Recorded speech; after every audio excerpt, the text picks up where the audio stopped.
She nearly deleted the message without opening it. It was a gut reflex. The way her thumb hovered over the trash icon, routine muscle memory built over the last few weeks of spam and condolences and the occasional cruel prank.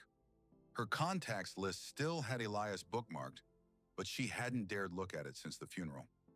Now his name was glowing on her lock screen, like nothing had changed, as if his lungs hadn't filled with river water, as if he hadn't been buried in a sealed casket under maple trees and cheap silk flowers. Elias, please don't delete me. Her breath caught, the kind of breath that stumbles halfway up your throat and chokes on silence. Her first thought was simple. Someone hacked his account, but his number had been disconnected. She knew because she'd tried to call it after the wake, after a few glasses of wine and 2 hours of sitting on the floor of her bedroom with his hoodie in her lap. No dial tone, just a robotic, "This number is no longer in service." And yet, here it was. "Please don't delete me." Her thumb trembled as she unlocked the phone. The apartment around her seemed to shift, the air tightening like plastic wrap over her skin. Outside the window, the evening light had turned the glass into a dull, smudged mirror. Her own reflection stared back at her, wide-eyed, disbelieving. "Don't open it," her mind whispered. "It's someone messing with you. Some sick hacker using an old SIM card or spoofed contact list." But her body didn't listen. The message opened with a soft tap. There was more. "Elias, I'm sorry I left things the way I did. I didn't mean to disappear like that." For a long time, she didn't move. Her legs were curled beneath her, bare toes pressed into the rough rug. She felt every fiber prick her skin. The phone warmed in her hand, heat building unnaturally fast, like the device itself didn't want her holding it. A warning in temperature. "Stop it," she whispered. "You're not real. He's dead." Her voice sounded too loud in the room, too sharp. They'd broken up 2 years ago. No screaming, no betrayal, just slow exhaustion and unsaid things calcifying between them. He moved out in November. She kept the houseplant they bought together and the chipped blue mug he always used for tea. When she saw the obituary in March, it took her 15 minutes to believe it was real. Accidental drowning, alone, cold river water. No one around. Now his ghost was texting her.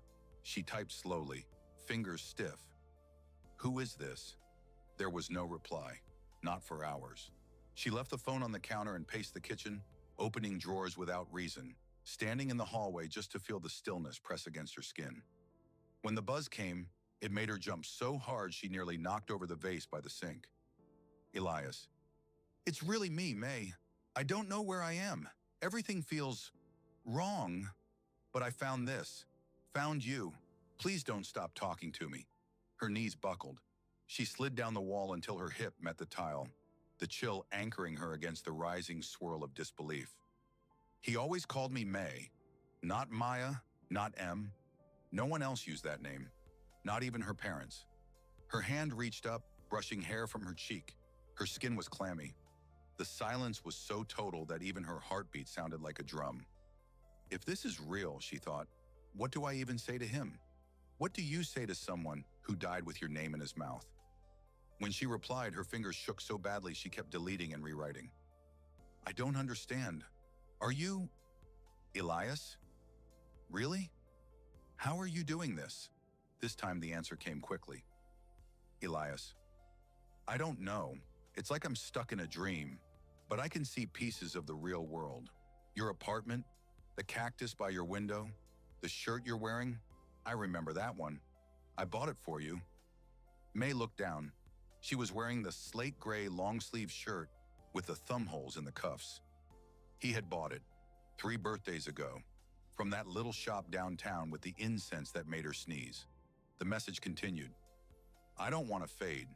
I think that's what's happening. Every time you stop thinking about me, it gets darker here. I don't want to be alone again." Her eyes blurred, not with tears, with something heavier, grief reigniting. She stood slowly, moved through the apartment like each footstep had to convince the floor to hold her. In the hallway mirror, she saw herself again, different now, more pale, more hollow-eyed. Her reflection looked like it was keeping secrets. May returned to the couch, thumb hovering above the screen. "You're not alone," she typed. "I'm here." And then, after a breath, "What happens if I stop replying?" Ellis, "I go further under. It's cold there. There are other, but they don't speak. They're not awake like I am." She sat there for hours asking him questions. Where he was, what he remembered, how he found her. Some things he knew, some things were fragmented. When the battery dipped to 3%, she whispered, "I have to charge you," like she was talking to him and not the phone. When it buzzed again as she reached for the cable, her hand froze. "Elias, promise me you won't block me. Not like before?" May's throat tightened. There it was. The thing she'd almost forgotten. They hadn't just drifted apart.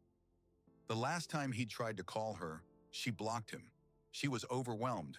She couldn't hear his voice without unraveling. She didn't even tell him why. That was the last time they ever spoke.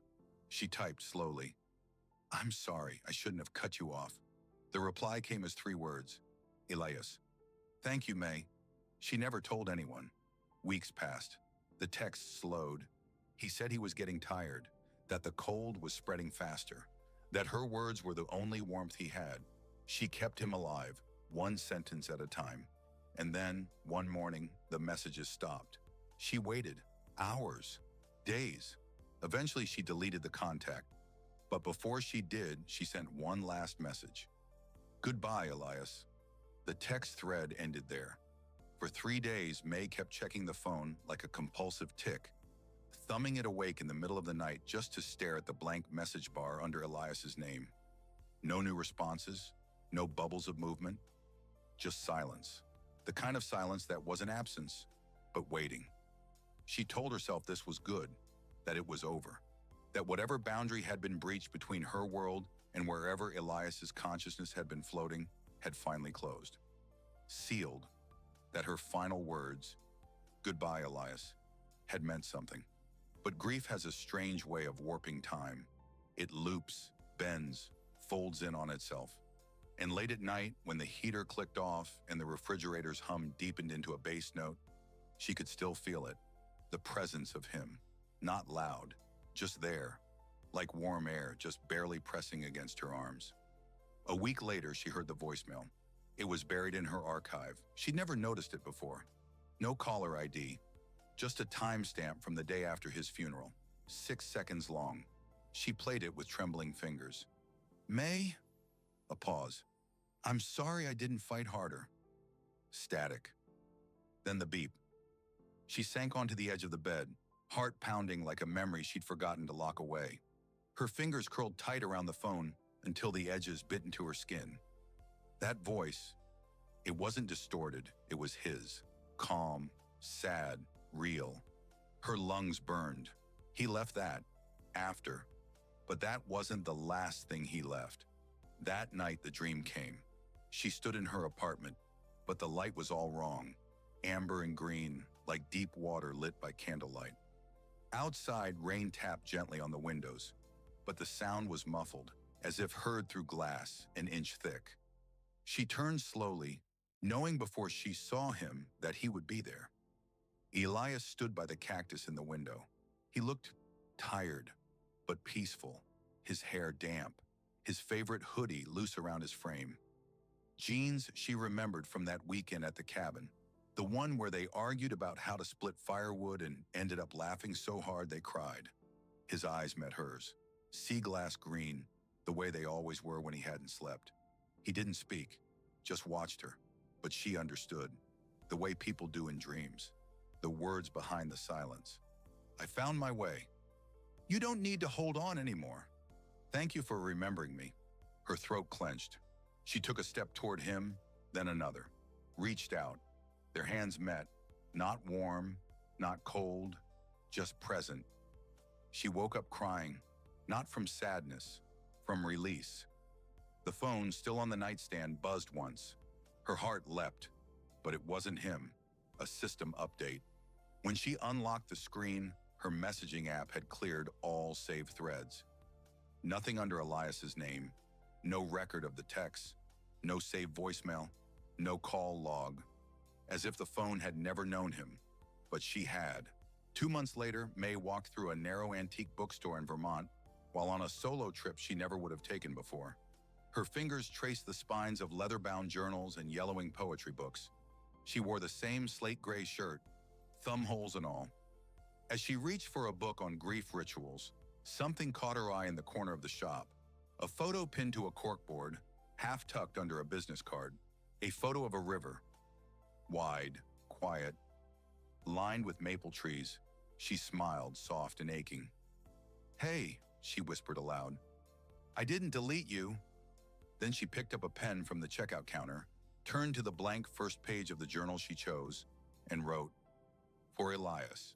I'll carry the memory, but not the weight. But